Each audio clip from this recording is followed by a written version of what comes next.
Saudi আরবে বসবাসকারী একজন প্রবাসী বলছেন, একদিন আমার কফিল বা অফিসের মালিক জাকাত বিতরণ করার সিদ্ধান্ত নিলেন। আমাকেও সঙ্গে নিলেন। গাড়িতে জাকাতের খাম রাখা ছিল। প্রত্যেকটি খামে ৫,০০০ রিয়াল ছিল, যা বাংলাদেশি টাকায় প্রায় ১,৬৫,০০০ টাকা। এটা ছিল পবিত্র রমজান মাস। আমরা দুজন উপকূলীয় এলাকার গ্রামের দিকে রওনা দিলাম, যেখানে দারিদ্র্য এবং অভাবী মানুষের বসবাস। একটা গ্রাম থেকে বেরিয়ে জেদ্দা জাজান মহাসড়কে এসে দূর থেকে একটি অদ্ভুত দৃশ্য দেখা গেল। জ্বলন্ত রোদে এক বৃদ্ধ একা খোলা মরুভূমির রাস্তায় হাঁটছেন। বয়স দেখে মনে হয় ৭০ বছর বা তার কিছু বেশি, কিন্তু শরীরে এখনও শক্তি অবশিষ্ট ছিল। আমার কফিল বললেন, এই বৃদ্ধ এই মরুভূমিতে কি অবস্থায় ঘুরে বেড়াচ্ছে? ড্রাইভার বলল, নিশ্চয় এ কোনো ইয়েমেনি, অবৈধ পথে এসেছে। গাড়ি থামানো হলো। বৃদ্ধের কাছে গিয়ে সালাম দিলাম। জিজ্ঞেস করলাম, কোথা থেকে এসেছেন? তিনি বললেন, ইয়েমেন থেকে। তারপর জিজ্ঞেস করলাম, কোথায় যাচ্ছেন? উত্তর দিলেন, মক্কা মুকাররমায়, বাইতুল্লাহর দর্শন করতে, উমরা করতে। আমরা বললাম, বৈধ পথে এসেছেন? তিনি বললেন, না, আমার কাছে এত সম্পদ কোথায়। বৈধ পথে প্রবেশের জন্য ২,০০০ রিয়াল জামানত দেয়া বাধ্যতামূলক ছিল, আর আমার কাছে মোট ২০০ রিয়াল ছিল। ১০০ রিয়াল যানবাহনে খরচ হয়ে গেছে, আর ১০০ রিয়াল বাকি আছে। তারপর থেকে পায়ে হেঁটে চলছি। আমার কফিল জিজ্ঞেস করলেন, কতদিন ধরে হাঁটছেন? বৃদ্ধ বললেন, ৬ দিন ধরে একটানা যাত্রায় আছি। তারপর জিজ্ঞেস করলাম, রোজা রেখেছেন?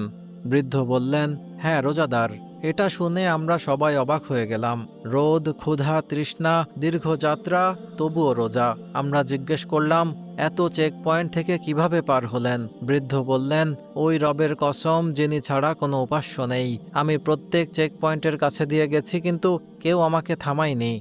তিনি আরও বললেন, কিছুক্ষণ আগে একটা দল আমাকে ধরে থানায় নিয়ে গিয়েছিল, কিন্তু যখন আমি বললাম আমার উদ্দেশ্য শুধু বাইতুল্লাহর জিয়ারত, তখন তারা আমাকে ছেড়ে দিয়েছে। এটা শুনে আমাদের হৃদয় কেঁপে উঠল। সুবহান আল্লাহ!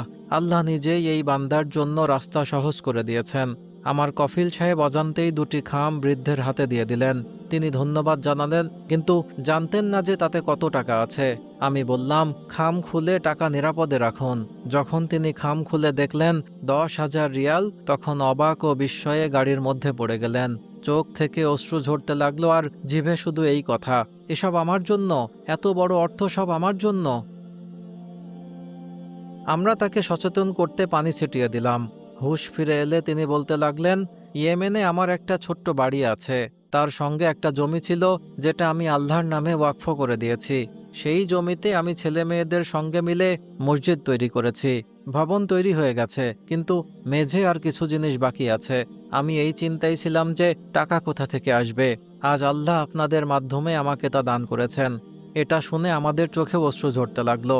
তখন মনে রাসূল সাল্লাল্লাহু আলাইহি ওয়াসাল্লামের বাণী গুঞ্জরিত হলো, যার উদ্দেশ্য আখিরাত হয়, আল্লাহ তার অন্তরে সচ্ছলতা দান করেন, তার কাজগুলোকে সংগঠিত করে দেন এবং দুনিয়া নিজেই তার কাছে মাথা নত করে আসে।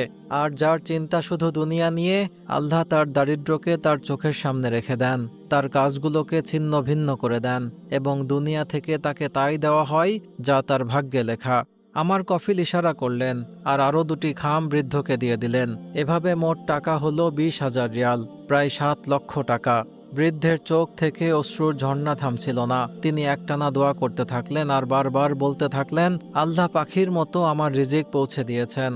সত্যিই সেই মুহূর্তে রাসূল সাল্লাল্লাহু আলাইহি ওয়াসাল্লামের সেই হাদিসটি মনে পড়ে গেল, যদি তোমরা আল্লাহর উপর তেমনই ভরসা করো যেমনটা করা উচিত, তাহলে আল্লাহ তাআলা তোমাদেরকে তেমনই রিজিক দিবেন যেমন পাখিদের দেন।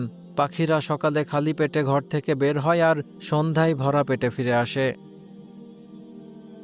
এই ঘটনা এটার জীবন্ত প্রমাণ যে, যে বান্দা খাঁটি মনে আল্লাহর পথ আঁকড়ে ধরে, তার জন্য রাস্তাগুলো সহজ হয়ে যায়। এটা খাঁটি দিল থেকে বের হওয়া দোয়া এবং তাওয়াক্কুলের শক্তির জ্বলজ্বলে প্রমাণ। আল্লাহ তাআলা আমাদেরকেও এরকম হিদায়াত নসিব করুন। আমিন।